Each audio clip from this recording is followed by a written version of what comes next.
A bipartisan group of senators are moving forward with a pared-down infrastructure plan after weeks of negotiations, and President Biden announced a deal yesterday. The 8-year plan will funnel about $1 trillion into investments to rebuild the country's failing infrastructure. It could result in a major legislative victory for the president, who campaigned on his ability to reach across the aisle. However, the president has acknowledged that Democrats will likely need to tackle portions missing from his original plan without Republican support. For more on this, let's bring in Ed O'Keefe, joining us from the White House, where they are watering the lawns, Ed, taking care of the infrastructure right there on the grounds of the People's House. Looks great.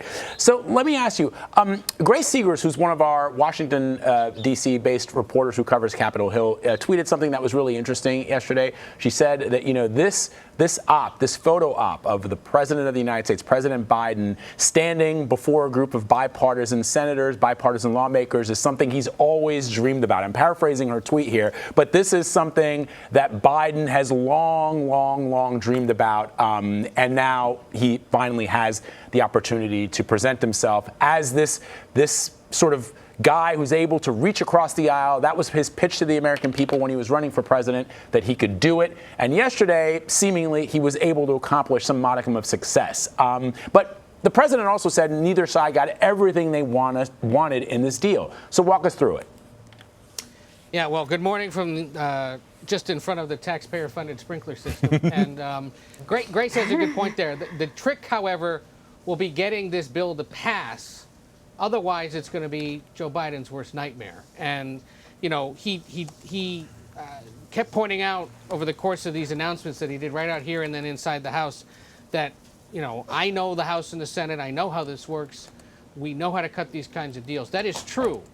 And on paper, now one exists. But the big test now will be, can you hold together your own party to get them to pass this bipartisan bill with a handful of Republicans, and then get them to pass this even larger, potentially politically vulnerable plan that implements so-called human infrastructure, things like green energy projects and expanded child care and other issues. And so that's the test that they now face, and it's one this White House appears ready to take on, but it's going to require a lot of careful negotiation, hand-holding, and politicking, frankly, over the next several weeks, if not months, before these two bills pass. So we know at least one of the compromises that was made, that human infrastructure component, was just sheared right off of the bill. But one of the other big sticking points was how it was going to be paid for. How did they find a compromise there? So they gave out a list of all sorts of interesting ways they're going to pay for this, Anne Marie. Things like, it says, reduce the IRS tax gap, which is fancy Washington speak for increase the IRS's budget so that they can go after tax cheats. But when you're Republicans who don't like to tax people, you can't write that into your proposals here. The other one that's really fun, at the bottom it says here, macroeconomic impact of infrastructure investment. I don't know if you want to try to zoom in on that or not. It's a little bright right now. But that, again, fancy Washington speak for it'll pay for itself. And they can't just say that outright. It'll also, they're going to allow states to sell or purchase unused toll credits that they get from the federal government for infrastructure.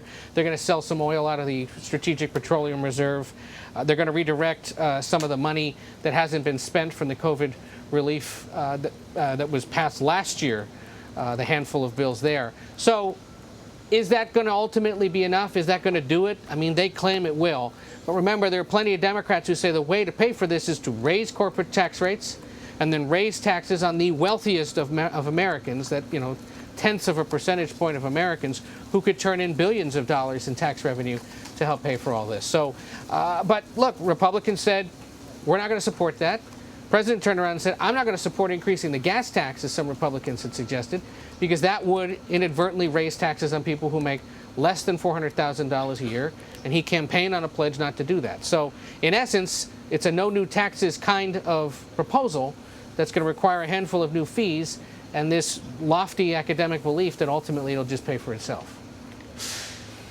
The president and other Democratic leaders say this bipartisan agreement could only move forward in tandem with a larger reconciliation bill focusing on human infrastructure. How significant is this bill to gaining the support of Democratic lawmakers who have called the bipartisan agreement too small? And what kind of resistance is the reconciliation bill likely to see?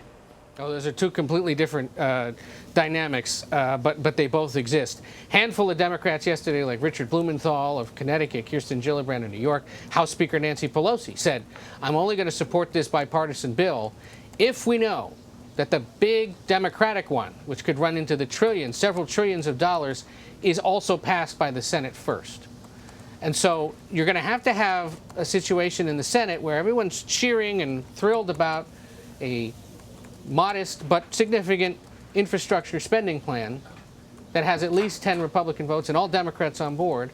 And then at the same time, possibly the same day or in tandem somehow, pass this other massive Democratic Party plan that Republicans will run against next year, and that some Democrats still are going to be reluctant or worried about voting for. And that's not just Joe Manchin and Kirsten Sinema. It's Jackie Rosen of Nevada. It's Maggie Hassan of New Hampshire. Could be Mark Kelly of Arizona, who will, have to be convinced to come along with it as well. And then Nancy Pelosi says, I'll hold votes on both of them in the House, but only after they're passed by the Senate. And she's doing that because her party's at risk of losing the House in 2022.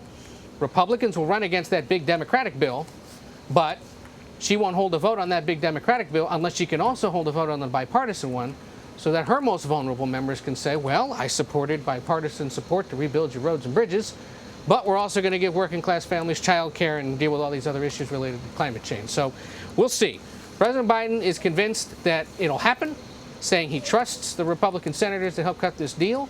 Question is whether he's going to have any real issues with his own party, and then what happens when this two bills setup happens and the politics of it all start to play out. So in the spirit of bipartisanship, we're also hearing that lawmakers have an agreement, or at least a bipartisan framework for police reform. Can you talk about that? Yeah, and this is another encouraging sign. A lot of this being announced today, yesterday, because the Senate's leaving for a 2-week 4th of July break. The House has one more week to go. Everyone wants to signal to voters, we've been working on these things and we'll get back to them when we get back from this recess that we may or may not maybe shouldn't take. But either way, Tim Scott, the Republican from South Carolina, Cory Booker, the Democrat from New Jersey, Karen Bass, the Democrat from California, have been working on this plan with the blessing of party leadership in both chambers to try to come up with a way to address the concerns that, of course, have arisen out of the case of George Floyd, the trial of Derek Chauvin, which gets settled today. And they say they have an agreement in principle. They will work on and announce the details after this 2-week 4th of July break. Look for some settlement to the concerns about qualified immunity.